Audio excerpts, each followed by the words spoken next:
So hello students, चलिए आज का हमारा कॉन्सेप्ट है finding last one digit, last two digit और लास्ट थ्री डिजिट इन 3⁻100 या 17⁻10। ये बहुत ही इंपॉर्टेंट क्वेश्चन है, हमारे जेडब्ल्यू के लिए काफी इंपॉर्टेंट क्वेश्चन माना जाता है। हालांकि हमें लास्ट वन डिजिट निकालने के लिए शॉर्टकट तरीके हमारे पास होते हैं, बट टू डिजिट या थ्री डिजिट की कैलकुलेशन के लिए हमें प्योर बाइनोमियल थ्योरम के कॉन्सेप्ट पे फोकस करना होता है। सो हम कैसे बाइनोमियल थ्योरम की यूज की हेल्प से हमें बता सकते हैं last one digit, last two digit या last three digit kind of this sum. अब सोचिए n की पावर m हमें दिया हुआ है, तो यदि किसी तरह से यदि मैं उसको एक्सप्रेस कर सकूं in this way 10 into i plus y, या मैं उसको एक्सप्रेस कर सकूं 100 into i plus y या 1000 into i plus y। i means integer. अब बताइए हम किसी इंटीजर में 100 से मल्टीप्लाई करें तो उसके लास्ट में 2 जीरोस होंगे और ये जो भी y उससे ऐड होगा तो हम इस y के आधार पर बता सकते हैं कि उसके लास्ट 2 डिजिट क्या हो सकते हैं। जैसे एक छोटा सा क्वेश्चन लिखते हैं, हम यहां लिखते हैं 100 into 42, sorry 100 into 24 and plus 16। जरा सोच के देखिए, क्या हमें इसके लास्ट 2 डिजिट बताने में कोई दिक्कत है? बिल्कुल भी नहीं। 24 को 100 से मल्टीप्लाई करेंगे तो 2400 होगा और उसमें हम 16 ऐड करेंगे तो लास्ट के 2 जीरो को मेंटेन कर लेता है। सो ये बहुत ही इजी है कि हम किसी भी ऐसे एक्सपोनेंट के लास्ट 1 डिजिट, 2 डिजिट या 3 डिजिट को कैसे बताएं। उसके लिए आप by hook and crook, by applying the binomial theorem आप उनको ऐसे एक्सप्रेस कीजिए। तो आज पूरा हम फोकस करेंगे कैसे हम दिए हुए एक्सपोनेंट्स को इस तरह से एक्सप्रेस करेंगे। ये बहुत ही क्लियर है। 3 डिजिट के लिए हम इसका यूज करेंगे, 2 डिजिट के लिए इस कॉन्सेप्ट का और 1 डिजिट के लिए इस कॉन्सेप्ट का यूज करेंगे ना। यदि हम बात करें इस क्वेश्चन की, फाइंड लास्ट 3 डिजिट ऑफ 17⁻10, तो हमें क्या करना होगा? हमें 3 डिजिट्स निकालनी है तो हमें इस कॉन्सेप्ट की तरफ जाना पड़ेगा। हमें 17⁻100 को 1000 into i के टर्म में लिखना पड़ेगा। तो क्या करना होगा, चलिए देखते हैं। सबसे पहले आप 17⁻10 को आप ऐसे लिख दीजिए 17 square to the power 5 and then 17 square को आप लिख सकते हैं 289। पहली जरूरत थी हम 3 डिजिट पे पहुंचे, वो मैं यहां तक पहुंच चुका है। लेकिन हम 289 को बाइनोमियल थ्योरम अप्लाई करना चाहें तो डेफिनेटली हम इसे लिखना चाहेंगे 290 - 1 ना। ये थोड़े से अनुभव के बाद आपको पता लगेगा कि जीरोस लाने बड़े जरूरी हैं। बेस में जीरोस होंगे तो हम 1000 या 10 या 100 बना सकते हैं इसे। ये 1 से 2 एग्जांपल के बाद आप भी आसानी से सीख सकते हैं। चलिए अब हम बाइनोमियल थ्योरम अप्लाई करके हम इसको एक्सपांड कर देते हैं। तो ये हमारा फर्स्ट टर्म होगा, ये सेकंड टर्म होगा। क्या होगा बच्चों? Binomial theorem expansion 5c0 290⁵ minus 5c1 290⁴ and so on। हम ऐसे मूव करते जाएंगे। और ये 5c3 290⁵2 plus 5c4 290 and last में आपके पास 5c5 जो -1 के साथ आपको दिखाई देगा ना। अब यहां पर आपको देखना है कि मुझे ये फॉर्म बनाना है तो 1000 मल्टीपल कहां तक जा रहा है। ये बिल्कुल क्लियर है, यहां से जो रिजल्ट आएगा इंटीजर आएगा, यहां से जो रिजल्ट आएगा इंटीजर आएगा। बट मुझे ध्यान देना है 1000 कहां तक हमें मिलेगा। जरा विचार करो, 290 को की पावर 5 टाइम्स हम मल्टीप्लाई करें तो 5 जीरोस को ही जाएंगे ना, मतलब 1000 को मैं कॉमन ले ही सकता हूं। यहां से 4 जीरोस होंगे, 1000 कॉमन आ जाएगा। यहां पे बच्चों को थोड़ा कंफ्यूजन होता है। देखिए 290 into 290 100 इसमें होंगे और 5c3 में से एक 10 आएगा, यानी मैं ये कह सकता हूं यहां से लेकर यहां तक इन सभी में से मैं 1000 कॉमन ले सकता हूं और जो बचेगा वो कोई इंटीजर बचेगा ना। एंड देन प्लस 5c4 को हम यूजुअली लिखते हैं उसकी वैल्यू 5 और इनटू 290 की जो वैल्यू है वो ऐसे रख दी और -1 एंड ना इसके आगे में इसको सिंपलीफाई करूं तो 1000 into i, इसको 5 से मल्टीप्लाई कर दीजिए और 5 से मल्टीप्लाई कर दीजिए और 1 सब्ट्रैक्ट कर दीजिए, ये मिलेगा आपको 1449। अब ये सिंपलीफाई करेंगे तो रिजल्ट्स आपके पास क्या होंगे? ये 500, मैं चाहे तो एक बार मल्टीप्लाई कर देता हूं 500 5 9 जा 45, 5 4 5 2 जा 10 and 40 and minus 1. So this becomes 1449. 1449. और अब बताइए हम किसी इंटीजर मल्टीप्लाई करेंगे तो लास्ट की 3 डिजिट 0 होंगी और उसमें हम ऐड करेंगे तो ये हमारे लास्ट 3 डिजिट्स होंगे. Last digit would be 9, last 2 digit would be 49 and last 3 digit would be 449. अभी आपको काफी प्रैक्टिस करनी पड़ेगी क्वेश्चंस के बिहाफ पर. चलिए हम नेक्स्ट एग्जांपल की तरफ चलते हैं और वहां से सीखते हैं कि हम कैसे इनको और इजी समझ सकते हैं ना. चलिए सपोज करो हमारे पास क्वेश्चन है 3:100 और हमें उस क्वेश्चन में लास्ट 3 डिजिट्स हमें बतानी है. तो इन द सेम मैनर हम कहां से शुरू करेंगे बच्चों?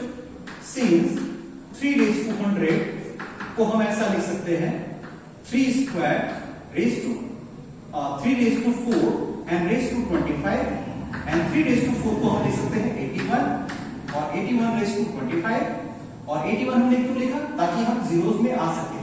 80 plus 1 and raised to 25.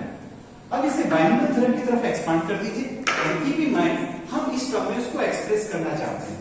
सो हम इसको लिखेंगे 25 C0 80 raised to 25 and plus 25 C1 80 raised to 24 and so on up to हम कहां तक जाएंगे?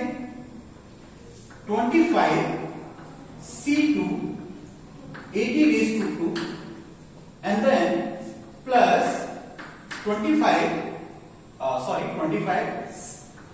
C23 and then 25 22 तक हम जाएंगे 23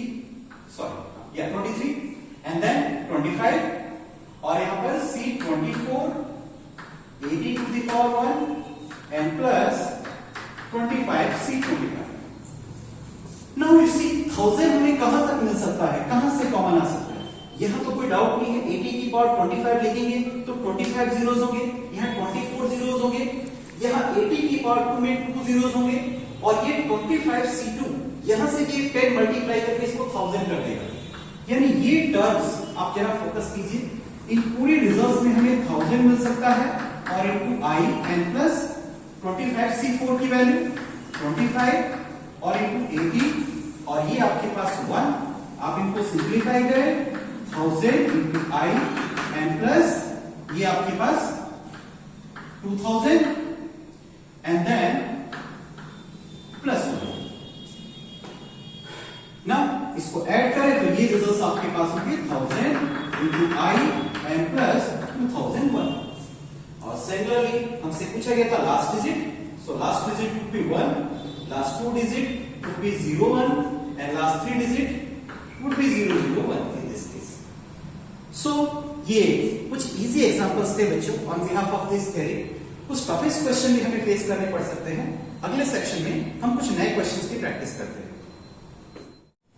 सो प्रीवियस क्वेश्चन में हमने देखा कि उस तरह के बेस क्वेश्चन आप कर सकते हैं लेकिन थोड़ी सी दिक्कतें आती हैं. ये एक नए पैटर्न का क्वेश्चन है जिसमें आपको एक नई चीज सीखने को मिलेगी इन क्वेश्चन में. जैसे हमसे वही क्वेश्चन पूछा गया find last 3 digit of 27 raised to 27. ठीक है, पहली कोशिश हम चाहेंगे कि बेस में एक जीरोस कम से कम आ जाए तो उसके लिए आप इन्हें ऐसा कर लीजिए इसको 3 raised to 3 कर दीजिए और फिर ये पावर की पावर है तो मल्टीप्लिकेशन करके 3 raised to 81 और 3 से हम आसानी से 9 10 के नियरेस्ट जाना है. सो बेहतर है हम उसे लिख लें 3 और into 3 raised to 2 raised to 40. अब ये 3 स्क्वायर को हम 9 लिख सकते हैं. 9 को फिर मैं 10 - 1 लिख सकता हूं एंड देन अब हम इसके एक्सपांशन पे विचार करेंगे with the help of binomial theorem. ये 3 आपका है और ये इसका एक्सपांशन कर दीजिए. ये आपका एक्सपांशन होगा 40C0 10 raised to 40 और ये एक्सपांशन आप लिखते जा सकते हैं पूरा का पूरा ना. यू सी हमने लास्ट डिजिट दिखाया 40C 38 40C 39. ये अब तक पता लग गया आपको. जहां ऑड डिग्री है माइनस होगा, इवन डिग्री है प्लस होगा. अब हमें ध्यान देना है 1000 into I and plus y के टर्म में हमें इसको एक्सप्रेस करना है. तो हमें क्या करना होगा? अब देखिए 1000 कहां तक कॉमन आ सकता है? यहाँ 1000 आएगा, 10 की पावर 40, इसमें तो 40 जीरोस होंगे, मुझे तो सिर्फ 3 जीरो चाहिए। यहाँ भी 10 की पावर 39 जीरोस होंगे, 10 की पावर 39 में, and then in the same manner अब देखो यहां पर 10 की पावर 2 में 2 जीरोस तो यहां होंगे और एक ये 40 C2 की वैल्यू से एक जीरो यहां आएगा, यानी आप कह सकते हैं यहां से लेकर यहां तक के टर्म में हम 1000 मिलेगा ही मिलेगा, और 1000 यदि मैं उसमें से कॉमन ले लूं तो नो डाउट जो बाकी रिमेनिंग टर्म होगा वो किसी इंटीजर के इक्वल होगा, एंड प्लस 40C 39, 40C 1 40 हो जाएगा, और 40 10 का 100 माइनस 400 एंड प्लस 1 आपके पास होगा। इसको आप और सिंप्लीफाई करें तो ये मिलेगा 3 into 1000 into I, और ये माइनस 400 प्लस 1 बिकम्स माइनस 399, और अब आप ब्रैकेट ओपन कर दीजिए, 3 से मल्टीप्लाई कर दीजिए, 3000 into I एंड माइनस 36 को मल्टीप्लाई करें, 3 9 जा 27, 2 3 9 जा 27, 9 2 3 3 जा 9 एंड 2 11। अब ये डिफरेंट टाइप का क्वेश्चन है, यदि वो प्लस आता है तो प्रीवियस दो एग्जांपल हमने देखे, माइनस आने की दशा में क्या होगा। अब देखिए ये जो भी नंबर होगा वो 3000 से मल्टीप्लाई होकर लास्ट में 3 डिजिट्स होंगी, यानी वो जीरो होंगी, और उसमें से हमें सब्ट्रैक्ट करना होगा। तो यहां पर आपको क्या करना चाहिए, यहां पर हम शॉर्टकट तरीके से भी बात करते हैं, लास्ट के 3 जीरो होंगे और उसमें से हमें लास्ट ये 3 डिजिट्स 197 ही सब्ट्रैक्ट करके देख लेना चाहिए। 10 में से 7 सब्ट्रैक्ट करेंगे 3, यहाँ 9 ये और 9 1 मैं फिर से रिपीट करता हूं, यहाँ देखिए माइनस ये जो भी नंबर होंगे लास्ट के 3 जीरो में से इनको सब्ट्रैक्ट करना पड़ेगा, और मुझे लास्ट 3 डिजिट ही बतानी है, तो मैं लास्ट के 3 जीरो में से लास्ट के 3 डिजिट को सब्ट्रैक्ट कर दूं तो आपको पता लग गया आपका जो लास्ट डिजिट आंसर होगा, लास्ट डिजिट वो आपका 3 होगा, लास्ट 2 डिजिट 0 होगा और लास्ट 3 डिजिट 1 होगा। Thank you so much friends. अब बाकी क्वेश्चन आप इनके आधार पे सॉल्व कर सकते हैं एग्जाम्पल्स।